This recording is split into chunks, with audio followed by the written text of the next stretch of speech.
Yo, this is Ray from the future, bringing you guys this intro. Want to give you a little breakdown of what this video is. Me and Joel had got some requests to do some shop videos, shop content, not just for TikTok Live, but for YouTube as well. So we're going to bring you the process of how we did this thumb and this ball, how he ovaled it, from the sanding to the bevel to putting the slug in. Guys are going to get a breakdown of everything. So we hope you enjoy this video. If you do, get this video to 20 likes. If we get this video to 20 likes, then we can do this every week. If not, the content might go away. You guys control the content here on Dynamics Bowling. So if you want to see more of it, show your support and we'll bring it to you. Make sure to like, comment, and subscribe. Don't forget, we will be doing a drawing for the bowling ball or free lesson on Tuesday. So make sure to follow him on TikTok at HoodieBowler300 and enjoy the video. So now we're drilling the 1 3/8 to allow the slug to enter, and we go to a certain depth. So when we go into that depth, we have to create the oval when we put the hole inside the center of the slug. So right now we're inserting the slug into the ball.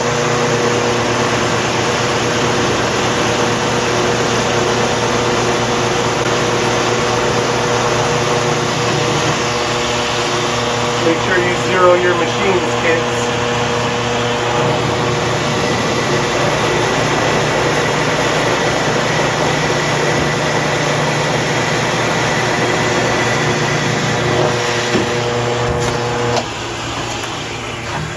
What are you doing there? I'm just changing the safety pad out right now. What you need the sanding pad for? Because these things get very warm because we put a lot of slugs in them. So we got this Cecil Scarborough. Shout out to Cecil. He designed this, and it allows us to push slugs in. Back in the day, you used to take the thing out, smack the ball, or use a piece of wood on top of it, or use a slug to push another slug. Yeah, we're not at that point anymore. So this wonderful tool allows us to push slugs in and sand the outside top of the hole. Creates or allows us to not crack the ball, and because it has sharp edges, and we don't have to take it out and buzz it because now we have this handy dandy tool.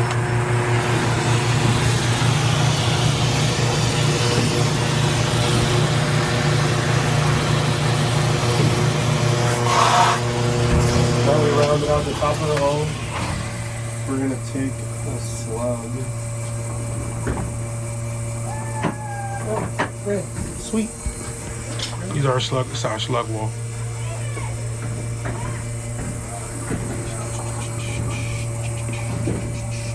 We're gonna put glue around the bead so we can adhere to the ball.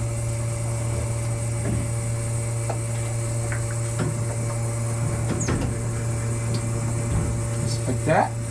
Slug in. Now we're gonna cut our pilot hole.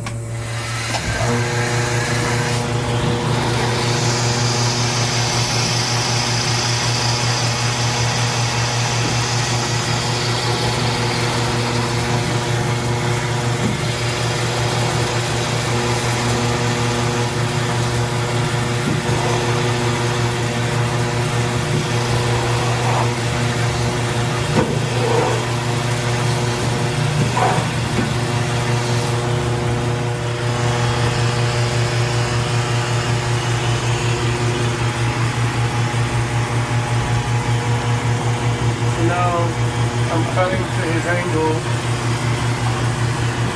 to allow his thumb to sit in the ball more flush, so we don't have to do too much working out. Because when you do too much working out, it's very hard to duplicate that when you're doing multiple thumbs. And this family seems to be into bowling, and I mean for everybody, we try to make it as easy as possible for us to duplicate thumbs. So there's no frills to it, it just remains constant, so everything feels the same as you drill it.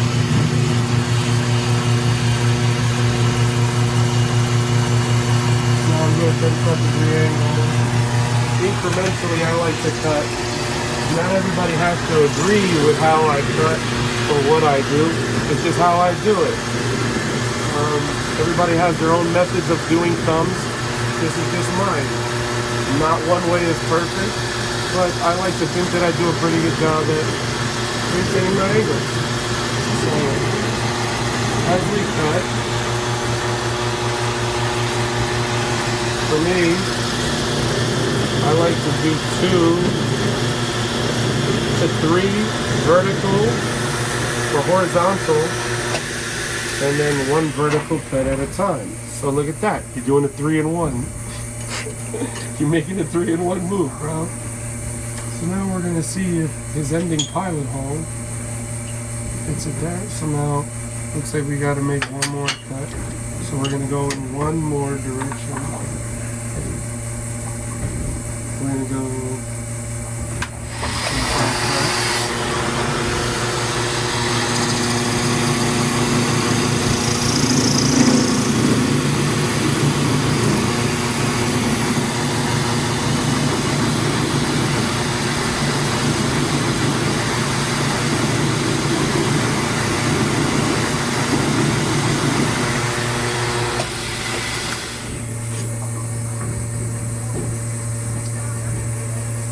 And I'm good with that, because if I need to work it out a little bit, there's no problem with that. But I don't like to make the cut too big, because when I sand it, that more than likely will be able to fit pretty good. So, and I know people are going to try to say certain things about what just happened, and it's okay, because usually when you come out of here, it's always easier to make it bigger. We can't make it smaller. So, feel to me is something that I've worked very hard to accomplish when it comes to, getting people's thumbs correct and how their thumbs are ovaled, because I got taught by a very good teacher. So, okay. So now what we're gonna do is we're gonna cut the slug down so we can make it even to the ball. Okay. And you make, because I'm a clean freak, so I constantly am cleaning up around my drill pads. Like, it's always a constant clean. If you watch our feed, you know that that's what happens. Now what we're gonna do is, we're gonna take our guard so it doesn't get everywhere. And we're gonna cut this slug down, even it to the ball.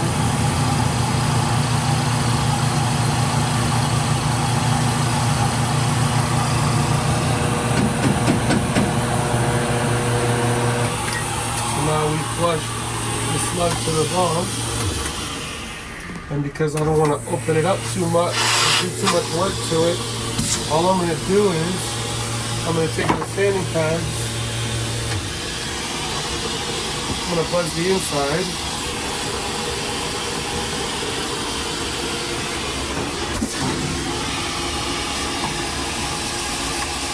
just going to work a little bit.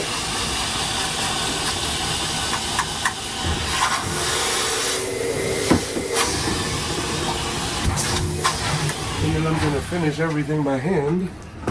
Fine sandpaper.